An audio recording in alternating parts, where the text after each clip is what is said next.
Hello student. तो finally UPSC prelims 2026 का result आ चुका है और मुख्य परीक्षा के लिए आपको पता है लगभग 60 से 65 दिन है। तो मैं रफली नेक्स्ट 60 डेज में हम क्या कर सकते हैं उस पर बात करूंगा। और अगर आपने, जैसा मैं आपको बताने वाला हूं, अगर आपने उतना सब कुछ कर लिया तो यकीन मानिए आपकी इंटरव्यू कॉल पक्की होगी। तो इन 60 दिनों में हमें क्या करना है और क्या नहीं करना, ये बहुत ज्यादा इंपॉर्टेंट है जानना और समझना। तो यूपीएससी मेंस 2026 के लिए, जैसा कि आप जानते हो, पीडब्ल्यू ओनली आईएएस का सबसे एक बेहतरीन रिजल्ट ओरिएंटेड बैच है हमारा सृजन मेंस प्रोग्राम प्लस 2026। लगातार आप देख रहे हो इस बैच से हमारे रिजल्ट आ रहे हैं, चाहे बात 2023 की हो, 24 की हो या 25 की हो। तो इस बैच में आप अपने आप को एनरोल करा सकते हो। वो बच्चे जो मुख्य परीक्षा 2026 लिखने जा रहे हैं, बेहतरीन टीम है और आपको हर तरीके से, चाहे वो कंटेंट के लेवल पे हो, आंसर राइटिंग के लेवल पे हो, मेंटरशिप के लेवल पे हो, आपके सारे चैलेंजेस को यहाँ पर देखा जाएगा, उनका आपको सॉल्यूशन भी मिलेगा। तो आपको करना क्या है बच्चों, इस दिए गए नंबर पे आप कॉन्टैक्ट कर सकते हो, इस क्यूआर कोड को स्कैन भी कर सकते हो और इसी वीडियो के डिस्क्रिप्शन में आपको एक गूगल फॉर्म भी मिल जाएगा, आप उसे भी भर सकते हो। तो टीम आपसे खुद कांटेक्ट कर लेगी। और बस मैं यही कहूँगा, ये 60-65 दिन है, ये वापस लौट के नहीं आएंगे। खूब जम के मेहनत करो, पूरी टीम की ओर से बहुत सारी शुभकामनाएं आपको। तो मैं सबसे पहले बात करता हूं, अगर जीएस पेपर 1, 2, 3, 4, आप जानते हो जीएस पेपर 1 के अंदर ज्योग्राफी, सोसाइटी एंड हिस्ट्री है। सेकंड पेपर के अंदर आपकी पॉलिटी, कॉन्स्टिट्यूशन, गवर्नेंस के मुद्दे है, आईआर का मुद्दा है, सोशल जस्टिस है। थर्ड पेपर की अगर मैं बात करूं तो इकोनॉमी है, एग्रीकल्चर है, साइंस एंड टेक्नोलॉजी है, एनवायरनमेंट एंड इकोलॉजी है, सिक्योरिटी है और डिजास्टर मैनेजमेंट जैसे मुद्दे हैं उसके अंदर। और फिर आता है आपका पेपर 4, एथिक्स, इंटीग्रिटी, एप्टीट्यूड, और देन फिर ऐसे आता है। तो आपने करना क्या है, देखो अभी बिल्कुल सिंपल इसको रखते हैं बेटा। 2-3 चीजें दिमाग में सेट कर लो कि आपको नेक्स्ट 60 डेज के अंदर, नेक्स्ट 60 डेज में क्या करना है। कम से कम 2 से 3 राउंड ऑफ रिवीजन होने चाहिए। किसके होने चाहिए? आपके रिवीजन के। आपका जो भी कंटेंट है, मटेरियल है, जीएस पेपर 1, 2, 3, 4, तो फटाफट आप कोशिश करो कि जितना जल्दी से आप उनको गो थ्रू करो, जितना जल्दी से आप उनको पढ़ सकते हो उनको पढ़ डालो। तो 2 से 3 बार अगर आपकी नज़र से आपका कंटेंट निकल जाएगा तो एग्जाम हॉल में आपको क्वेश्चन को टैकल करने में और उसको प्रोसेस करने में बहुत ज़्यादा टाइम नहीं लगेगा। एक चीज़ तो ये करनी है। दूसरा आपको क्या करना है, जितने भी लास्ट 10 ईयर के पीवाईक्यूज है, बहुत ज़्यादा मैं पीछे जाने की बात नहीं करूंगा, लास्ट 10 ईयर का जितना भी आपका पीवाईक्यूज है, चाहे वो पेपर 1 का हो, 2 का हो, 3 का हो, 4 का हो, सारे क्वेश्चंस को देखो, सबको लिख डालो वापस से। इससे आपको एक बेनिफिट मिलेगा कि यूपीएससी किस तरीके से और क्वेश्चन पूछता है और वो आपसे एग्जैक्टली चाहता क्या है। तो ये आपको बिल्कुल एग्जाम ओरिएंटेड आपको बना के रखेगा। तो लास्ट 10 ईयर का सारा पीवाईक्यू करना है डेली बेसिस पे, है ना, याद रखना, डेली डेली बेसिस पे आपको 7 क्वेश्चंस पर डे, है ना, पर डे लिखने हैं। हर दिन जीएस के 7 प्रश्न लिखने हैं। तो आपका जो पीवाईक्यूज है उसी में से उठा लो। फॉर एग्जांपल आप ज्योग्राफी कर रहे हो, ज्योग्राफी पर पिछले 10 सालों में कितने क्वेश्चन आए? हर साल 8 क्वेश्चन आते हैं, 10 साल में आए आपके 80 क्वेश्चन। ओके, तो आपको 7 क्वेश्चन डेली लिखने हैं ज्योग्राफी के। कॉम्बिनेशन बना लेना, कुछ 150 शब्द के होते हैं, कुछ 250 शब्द के होते हैं, इस तरीके से कॉम्बिनेशन बनाओ। अगर आपको शुरुआत में 250 शब्द वाले आंसर्स लिखने में तकलीफ आ रही है तो 150 शब्द वाले लिखो और टाइम बाउंड मैनर में। शुरुआत में हो सकता है आप एक क्वेश्चन, हो सकता है आपकी प्रैक्टिस बहुत अच्छी ना हो, आपको एक क्वेश्चन को लिखने में 15 से 20 मिनट लग जाए, बट आपको एक सप्ताह के अंदर, एक सप्ताह में बच्चों आपको उसको 7 मिनट के अंदर लेके आना है। ओके, क्योंकि टाइम मैनेजमेंट का सबसे बड़ा खेल है। अगर 7 मिनट के अंदर अपना आंसर नहीं लिख पा रहे तो क्वेश्चन छूटेगा और क्वेश्चन छूटना शुरू हो गए तो एग्जाम से बाहर हो गए। तो 2 से 3 राउंड ऑफ रिवीजन रखने हैं। लास्ट 10 ईयर का पीवाईक्यू, डेली 7 क्वेश्चन लिखने हैं आपको, और हफ्ते में एक आप फुल लेंथ टेस्ट लगाओ।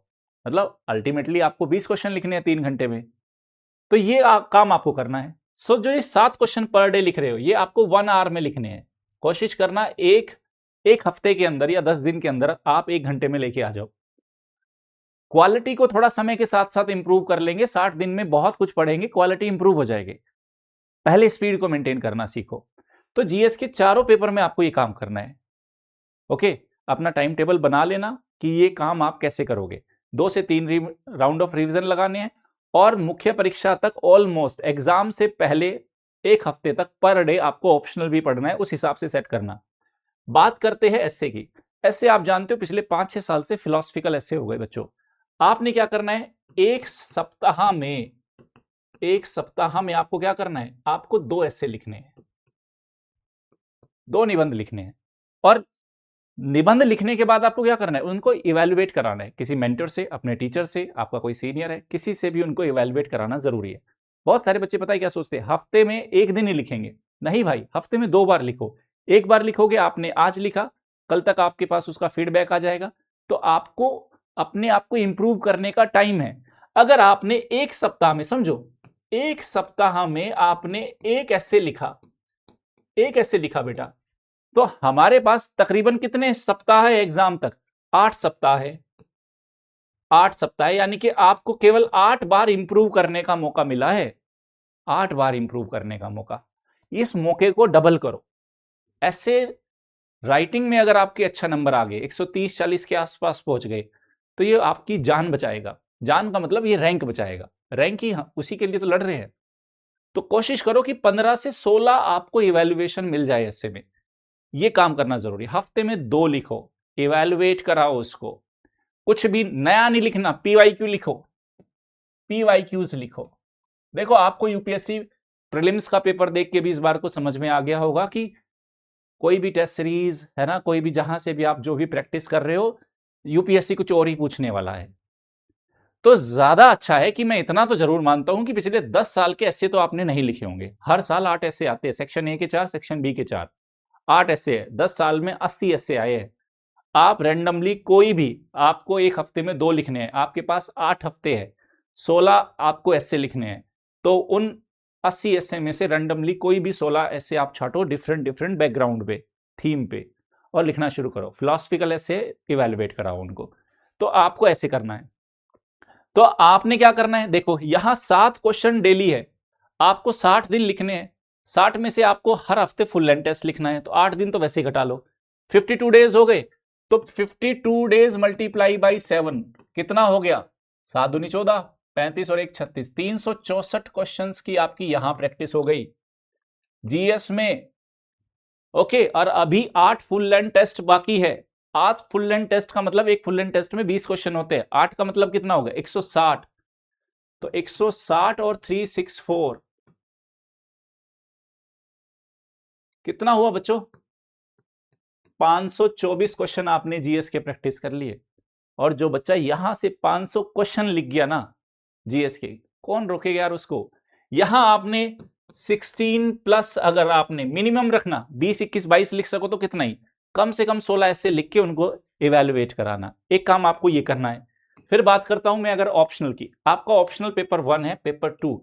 ऑप्शनल में मुझे लगता है यूपीएससी का जो पीवाईक्यूज होता है ना, उससे अच्छा आपको डायरेक्शन कहीं से नहीं मिल सकता। अगेन आप 3-4 क्वेश्चन डेली, है ना, 3-4 क्वेश्चन आप अपने ऑप्शनल के लिखो, डेली लिखो, आने वाले 60 दिन तक लिखो।